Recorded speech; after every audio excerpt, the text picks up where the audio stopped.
ગુજરાતના ખેડૂતોને સરકાર પાસે આશા હતી કે રાહત પેકેજની જાહેરાત કરવામાં આવશે, પરંતુ હાલ પૂરતા જે સમાચાર મળ્યા છે, કૃષિ મંત્રી જીતુ વાઘાણીએ જાહેરાત કરી છે કે આગામી 9 નવેમ્બરે ટેકાના ભાવે મગફળી અને અન્ય જે જણસીઓ છે તેની ખરીદી શરૂ કરશે।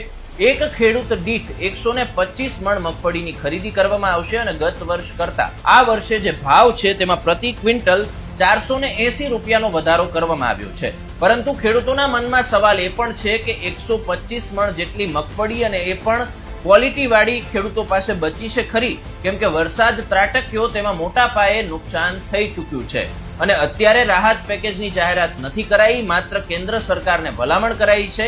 એસડીઆરએફના ધોરણોસર આગામી સમયમાં સહાય થશે। ગુજરાત સરકાર પણ વિચારણા કરી રહી છે। આ બધી જ બાબતો વચ્ચે ખેડૂત હજી પણ સહાય પેકેજ માટે રાહ જોઈ રહ્યો છે।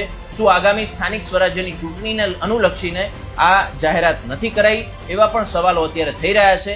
આ જાહેરાત જે ખેડૂતો માટે કરવામાં આવી છે તે ખેડૂતને કેટલી મદદરૂપ થશે, આ તમામ બાબતે આપ શું કહો છો તે કમેન્ટમાં જરૂરથી જણાવશો। નમસ્કાર।